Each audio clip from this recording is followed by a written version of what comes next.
விதேக நாட்டை விசித்திரசேனன் என்ற மன்னன் ஆண்டு வந்தான். அவனுடைய அமைச்சரான தயாநிதி ஊழலில் ஈடுபட்டு அதிகாரத்தை துஷ்பிரயோகம் செய்து லஞ்சம் வாங்குகிறான் என்பது மன்னனுக்கு தெரிய வந்தது. இதனால் அவனை பதவி நீக்கம் செய்து நேர்மையான ஒரு நல்ல அமைச்சரை நியமிக்க வேண்டும் என்று மன்னன் தீர்மானித்தான். அதற்காக நாடு முழுவதும் தகுதியானவரை தேட ஆரம்பித்தான்.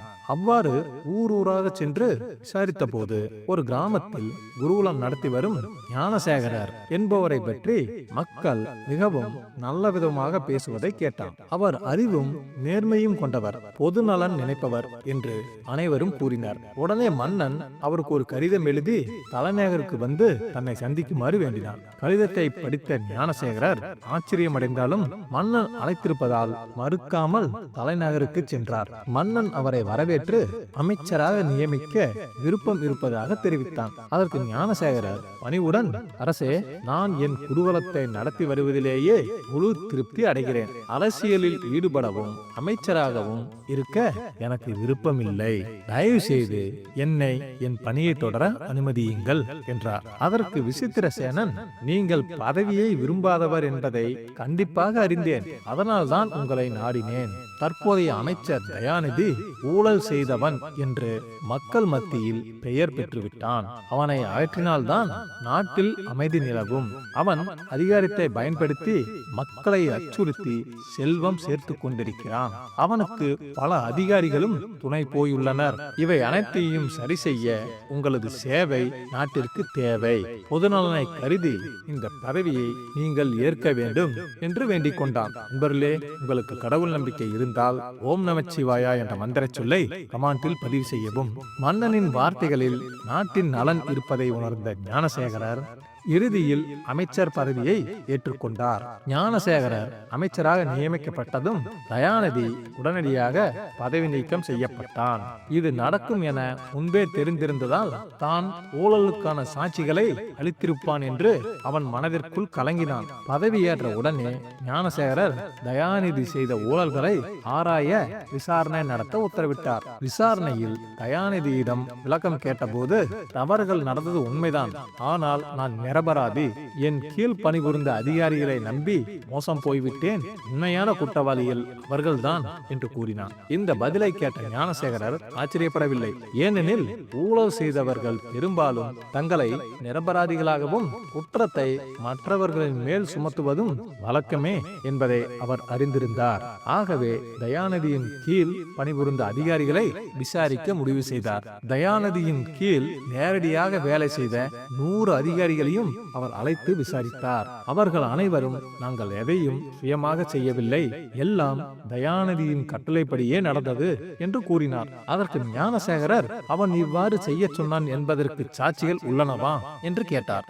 அதிகாரிகளில் ஒருவர், அவரது ஊழலை நிரூபிக்க நிறைய அத்தாட்சிகள் உள்ளன என்று கூறினார். அப்போது ஞானசேகரர், சரி, நாளை மீண்டும் விசாரிக்கிறேன், இப்போது அனைவரும் செல்லலாம் என்று அவர்களை அனுப்பிவிட்டார். பின்னர் தயாநிதியுடன் மன்னனை சந்தித்து, அரசே, இவருடைய கீழ் பணிபுரிந்த அதிகாரிகளின் நம்பிக்கையை இவர் இழந்திருக்கிறார். அதனால்தான் பதவி போனதும் அவர்கள் இவருக்கு எதிராக மாறியுள்ளனர். நாளை முழு விசாரணை முடிந்த பின் முடிவெடுக்கலாம் என்றார். மறுநாள் விசாரணைக்காக மன்னனும் ஞானசேகரருடன் அமர்ந்தான்.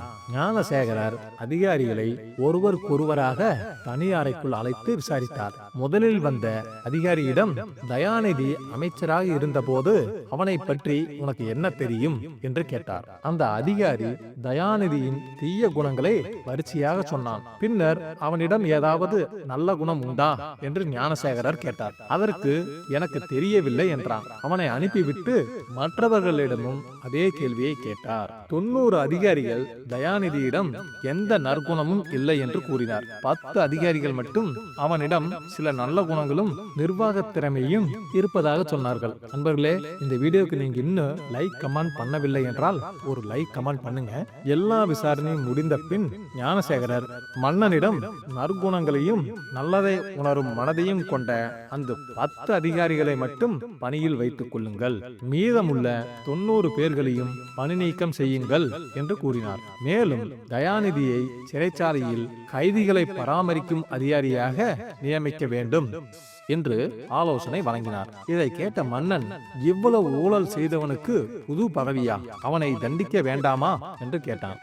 அதற்கு ஞானசேகரர், அரசே, நாம் இப்போது அவனுக்கு கொடுக்கும் பதவியே ஒரு பெரிய தண்டனை. சிறைச்சாலை கைதிகளை பராமரிக்க வேண்டுமென்றால் அவன் தினமும் சிறைச்சாலைக்குள்ளேயே இருந்து பணியாற்ற வேண்டும். அவனிடம் சில நல்ல குணங்களும் நிர்வாக திறமையும் இருக்கிறது. அதை பயன்படுத்தி ஆயுள் முழுவதும் சிறைச்சாலையிலேயே இருக்கும் தண்டனையை அவனுக்கு அளிக்கிறோம் என்றார். மன்னன் மகிழ்ச்சியுடன், நீங்கள்தான் உண்மையான அமைச்சர் திலகம். ஒருவரிடம் தவறுகள் மட்டுமல்ல, நல்லதையும் காண வேண்டும் என்பதை நிரூபித்து விட்டீர்கள்.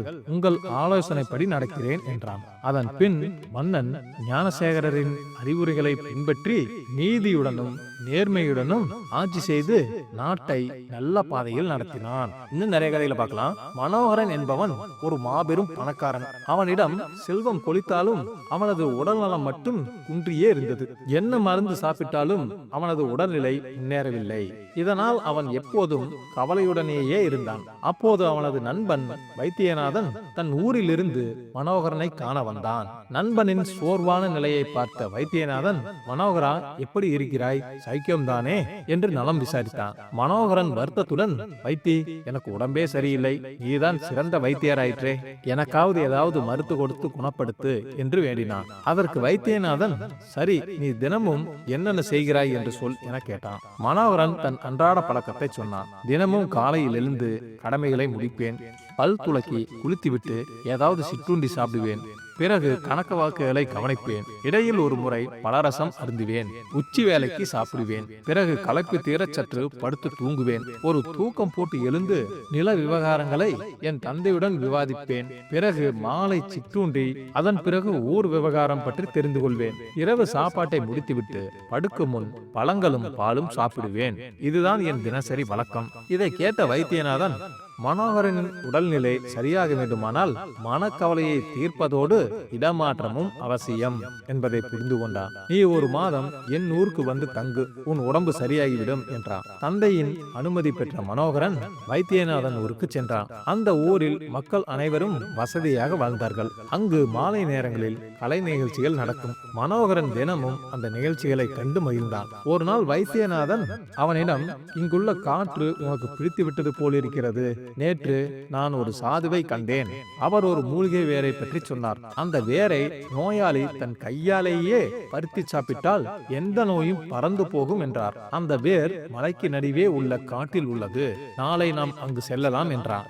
மறுநாள் இருவரும் மலையை நோக்கி நடந்தனர். வைத்தியநாதன் மிக வேகமாக முன்னே செல்ல மனோகரனால் ஈடு கொடுக்க முடியாமல் திணறினான். மூச்சு வாங்க நின்ற மனோகரனிடம், இதற்கே கலைத்து விட்டாயா? உனக்கு என்னை போல நடக்க வேண்டுமா என்று வைத்தி உற்சாகப்படுத்தினான்.